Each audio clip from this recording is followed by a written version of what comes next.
नमस्कार, मी स्नेहल चौधरी. आपण पाहत आहात आत्ताच्या महत्त्वाच्या घडामोडी. चला तर मग सुरुवात करूया आजच्या मुख्य बातम्यांपासून. माजी मंत्री एकनाथ खडसे यांच्या मुक्ताईनगर येथील निवासस्थानी घरफोडी.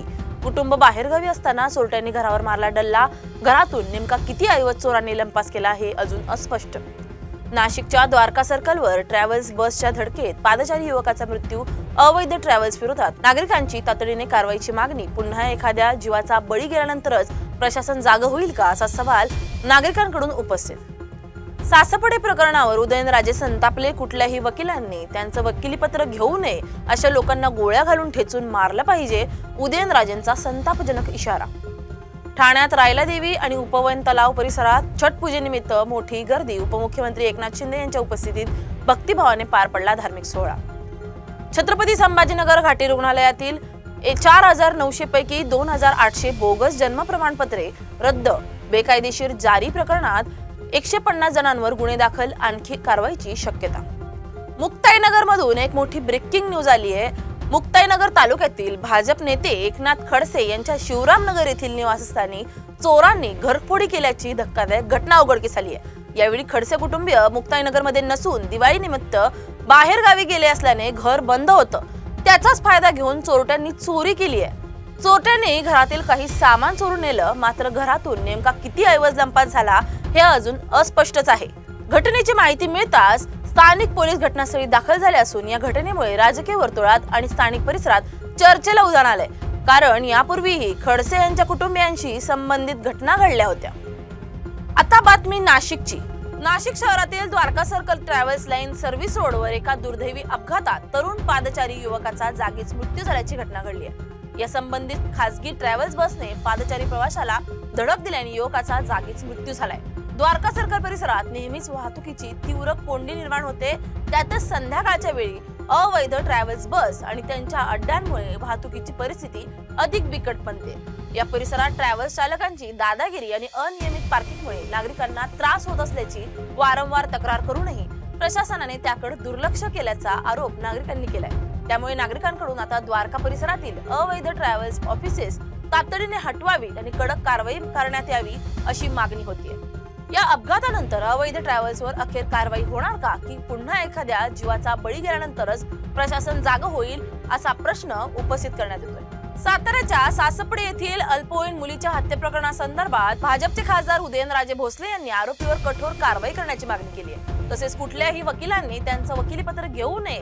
खासदार भोसले असेही म्हणाले की त्याच गावात त्याच व्यक्तीकडून जर अशी घटना घडत असेल तर त्याला गोळ्या घालून मारलं पाहिजे. खासदार उदयनराजे भोसले या संबंधित काय म्हणतात ते पाहूया.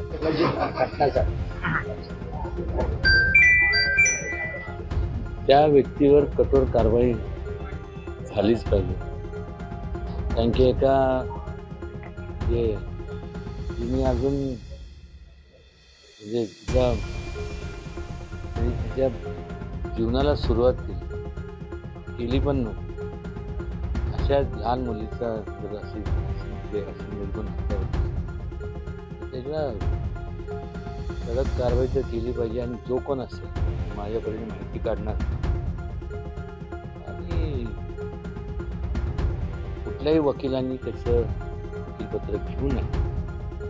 आणि ज्यांना त्या भागातल्या लोकांना मग आम्ही तिथे भेट दिली, माझे तिथले असणारे जे काही मित्रमंडळ त्यांना सुद्धा मी सांगितलं की मला आपण सांगा काय असेल, काय कोणी पॅटर्न. मी तर नव्हतो. निश्चितपणे असंही नाही की घरातले लोक जरी राहणं गेले असतील तरी आजूबाजूचे घर शेजारचे जर तिथं असतील, मला ते सांगण्यात आलं की त्या 2-3 घरं सोडून कोण व्यक्ती मला माहीत नाही, नाव घेतलं देण्यात आलं की ह्या अगोदर सुद्धा असा अनुचित प्रकार त्याच्याकडनं घडला. घडला ही तर फार मोठी शोकांतिका. आणि मग ते सुटका कशी झाली. शासनाने आणि पोलीस यंत्रणेने सखोल चौकशी करावी आणि एवढंच. आणि त्यावेळेस सुटका कशी झाली आणि सोडलं कोणी, कुठल्या ऑफिसर्स होते, त्यांच्यावर कारवाई करण्यात यावी. त्यावेळेस कोणाच्या सांगण्यावरनं सोडलं, कोणीही असो त्यांच्यावर सुद्धा कारवाई करण्यात यावी. आता पुन्हा त्याच गावात त्याच व्यक्तीकडनं नाही, तर अशी घटना घडत असते. म्हणजे अशा लोकांना त्रास असेल तर माझं तर म्हणणं आहे अशा लोकांना तर गोळ्या घालून सगळ्यांसमोर त्याच जनतेच्या ताब्यात द्यावं. जनतेने निर्णय घेऊन मारला.